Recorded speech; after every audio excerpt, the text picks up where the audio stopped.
Hola, aquí Detective Boyd. Debes saber que no todos los objetos SCP están dentro de las paredes de la Fundación, lo que te da la oportunidad de acercarte a ellos tú mismo. Pero no lo olvides, esto puede terminar trágicamente. Entre esos objetos anómalos que viven en la naturaleza, quiero señalar a SCP-1529. Pero antes de hablar de mi investigación, podría ser una buena idea tomarnos un momento y recordarnos qué es exactamente. Este objeto vive en la cima del monte Everest y nunca se aventura por debajo de los 8000 metros de altitud. En estas condiciones, la gente corriente sin formación especial muere en varias horas. Incluso los alpinistas experimentados no siempre se las arreglan bien y con bastante frecuencia mueren. SCP-1529 es un humanoide capaz de estar a esta altitud todo el día. Ni las bajas temperaturas, las tormentas ni la falta de oxígeno suponen una amenaza para el objeto. Además, SCP-1529 puede moverse libremente en las pendientes empinadas e intransitables del Everest. El objeto parece una persona normal, de estatura y complexión media. Su cuerpo está cubierto con ropa blanca de escalada y su rostro es imposible de ver debido a una capucha y grandes gafas negras de escalada. Sin embargo, los empleados de la Fundación dudan de que se trate de ropa real. Es probable que sea la apariencia de su piel natural, porque nadie ha visto a SCP-1529 sin máscara ni uniforme, incluso en las largas observaciones del objeto desde la década de 1970. Alrededor de ese tiempo comenzaron los ascensos masivos del Everest. Inmediatamente después de las primeras expediciones comenzaron a surgir numerosos rumores sobre un monstruo que vivía en las laderas del Tíbet, pero las primeras fotografías de SCP-1529 fueron tomadas antes, en 1924, por George Mallory. No fue hasta 1999 que se descubrieron las fotos encontradas cerca de los restos del escalador desaparecido. Debido a la Fundación, los medios informaron que Mallory murió por una caída y que no había ninguna cámara con él. Si estas fotografías terminan en internet por accidente, se bloquea el acceso a ellas y se eliminan de inmediato. Pero de lo que hemos visto, podemos concluir que el objeto no ha cambiado mucho desde el incidente inicial, excepto por el hecho de que sus gafas y ropa solían ser de un color diferente. Para evitar riesgos, los empleados de la Fundación usan telescopios y satélites para vigilar el objeto. Estos métodos también permiten grabar secuencias de video de la actividad del objeto. Sin embargo, las condiciones meteorológicas hacen que sea mucho más difícil monitorear a SCP-1529. Las nubes a menudo lo hacen imposible. La vigilancia también es prácticamente imposible por la noche. La temperatura del objeto no difiere del entorno que lo rodea, por lo que incluso las cámaras termográficas son inútiles en este caso. Si las condiciones meteorológicas lo permiten, las observaciones se pueden realizar desde un helicóptero o avión. SCP-1529 casi siempre permanece inmóvil, ya sea sentado o acostado. En promedio, el objeto permanece en este modo durante aproximadamente 23 días consecutivos. Los observadores también fueron testigos de los tiempos de inmovilidad más largos y más cortos del objeto, 8 meses y 17 minutos. En momentos de actividad, el objeto se mueve sin rumbo y caóticamente a lo largo de las laderas del monte Everest sin utilizar ningún equipo, solo sus propias extremidades. Si hay alguna persona que llega a estar en su rumbo, SCP-1529 intentará bloquear su camino. El objeto suele atacar a escaladores solitarios o personas que se alejan de los grupos turísticos. Al ver a una persona, SCP-1529 intenta llamar su atención por cualquier medio necesario y establece contacto visual. La mirada del objeto anómalo tiene un fuerte efecto hipnótico. Como tal, al encontrarse con su mirada, la víctima es físicamente incapaz de apartar la vista del objeto o alejarse de la anomalía. Durante el contacto, la persona comienza a sentirse cálida y tranquila por dentro. Tienen un deseo abrumador de sentarse, desabrocharse la ropa y relajarse. Después de eso, SCP-1529 se acerca a la víctima y la toca. La Fundación niega esto enérgicamente, pero el toque del objeto reduce instantáneamente la temperatura corporal de la víctima en 20 grados. Estos datos se mantienen en secreto, de lo contrario, SCP-1529 habría sido cazado por varias organizaciones terroristas. Si ves videos de un ataque combinados con datos de la cámara termográfica, podrás notar algo. La temperatura corporal de la víctima comienza a disminuir 7 segundos después de que el objeto la toca, pero esto se debe a un retraso en la transmisión de datos desde el telescopio y el satélite, que es exactamente 7 segundos. Entonces, aparentemente, la caída de la temperatura corporal es instantánea. Sin embargo, se desconoce qué causa los procesos posteriores dentro del cuerpo de la víctima. Después de morir, los cuerpos de las víctimas se descomponen y momifican a un ritmo normal. Como resultado, lo que de otra manera serían cadáveres frescos, parece que han estado en la cima de la montaña durante varios años. En caso de que se produzcan muertes después de un encuentro con SCP-1529, el personal de la Fundación de los Campos de Observación recolecta los cuerpos, realiza autopsias y luego los destruye. Los muertos son declarados desaparecidos. Según la Fundación, las víctimas de SCP-1529 representan aproximadamente el 80% de los escaladores que murieron por encima de los 8000 metros desde la primera expedición al Everest. Para evitar la pérdida de vidas y limitar el contacto con el objeto, la Fundación estableció campamentos de observación en Nepal y China. La Fundación creó una empresa falsa especial llamada South Chomolungma Portage para ocultar el propósito del campamento. El exterior parece un campamento típico de montañistas, pero dentro hay empleados de la Fundación trabajando.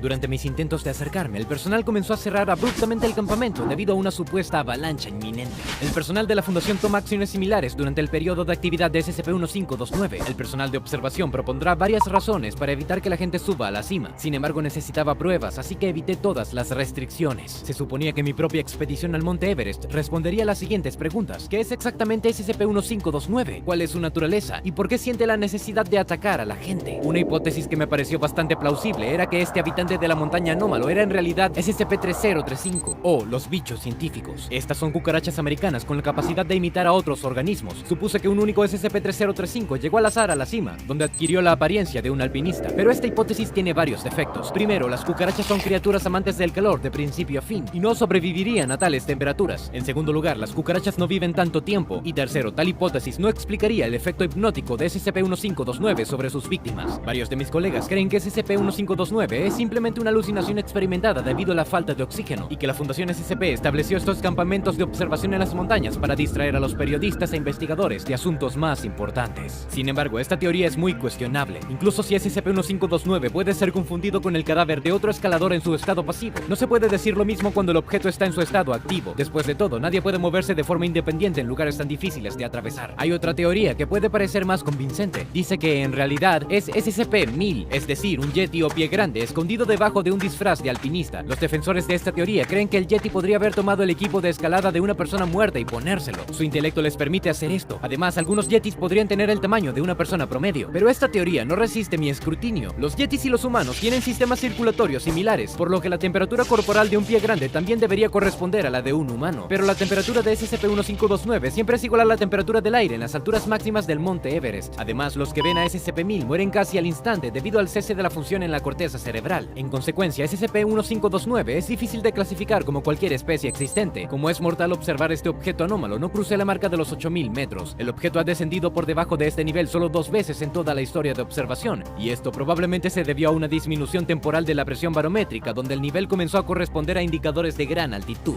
El día de mi expedición, un helicóptero sobrevoló la montaña, probablemente uno de los de la Fundación. Seguía dando vueltas alrededor del mismo lugar, la ubicación de SCP-1529. Era imposible moverme hacia el helicóptero, así que esperé a que se moviera hacia mí. Cuando eso sucedió, tuve que irme para evitar congelarme. Pero todo ese tiempo yo tenía una videocámara encendida y que fue capaz de grabar un segundo de movimiento de la pierna del objeto. Al parecer había pasado muy cerca de mí, pero no nos veíamos. Sin embargo, el personal de la Fundación notificó sobre mí. Esa noche la policía nepalesa me detuvo y luego me deportó fuera del país por razones desconocidas. Mi cámara también fue confiscada, pero logré enviar algunas fotos a mi correo electrónico. En intentos posteriores de hacer un viaje al Everest, me negaron una visa, tanto para Nepal como para China. Pero por suerte encontré la manera. Podría romper la protección satelital de la Fundación por unos segundos. El sistema de la Fundación se dio cuenta rápidamente de que un extraño había tenido acceso y yo ya estaba bloqueado. Pero antes de ser bloqueado, había logrado obtener varias imágenes borrosas de SCP-1529 en un estado estacionario. La ubicación del objeto puede indicar su especie. Es muy posible que SCP-1529 sea un reptil o un anfibio. Esta foto muestra cómo el objeto se extiende al sol como un lagarto. Actúa como una forma de calentar el cuerpo, aunque la temperatura del objeto siempre es la misma que la del entorno en el que se encuentra. Si el objeto está en un estado estacionario durante más de 3 días, se puede considerar como una hibernación prolongada. Es posible que SCP-1529 entre en hibernación cada vez que el sol cae detrás de las nubes durante sus baños de sol, y a su vez, el hambre despierta al objeto de su letargo. Los documentos de la Fundación indican que el objeto se mueve sin rumbo fijo, pero me parece que este no es el caso. De hecho, SCP-1529 está buscando comida y probablemente come telepáticamente. El objeto extrae mitocondrias de las células de sus víctimas a través del contacto visual. Posteriormente, la persona no recibe ningún recurso energético a nivel celular y como resultado, muerte rápida e intensa descomposición. Esta hipótesis se puede confirmar obteniendo muestras de tejidos de las víctimas. Si de hecho no hay mitocondrias en las células de las víctimas, mi teoría quedará aprobada. Pero en este momento es muy poco probable que pueda hacer esto, al menos mientras tenga prohibido entrar a China y Nepal. Si durante mucho tiempo ninguno de los escaladores cruza la marca de los 8000 metros, el objeto puede descender e incluso llegar a los campamentos de observación. En toda la historia de la observación de esta anomalía, solo ocurrieron 2 de estos casos, así que no me sorprendería ver que la Fundación envíe empleados de clase D allí en caso de algún ataque de hambre. En lo que respecta al equipo de escalada del objeto, tengo mi propia suposición. Probablemente sea algún tipo de piel de serpiente. Cada pocas décadas, SCP-1529 muda su piel y le crece una nueva. En cuanto a mí, esta es la explicación más lógica del hecho de que en las primeras imágenes capturadas, las gafas y la ropa del objeto tuvieron un tono diferente. Según mis cálculos, el objeto debería mudar su piel nuevamente en 2048. Si la Fundación tiene hipótesis similares, todavía no pueden probarlas, aunque se han hecho intentos. Una vez, los empleados de clase D fueron enviados a capturar el objeto, pero después de una hora, solo 3 de 15 habían logrado mantenerse con vida. Entonces, ¿qué crees que es realmente SCP-1529? ¿Es un humanoide, un reptil o algo más? Escribe tus suposiciones abajo en los comentarios y nos vemos la próxima vez.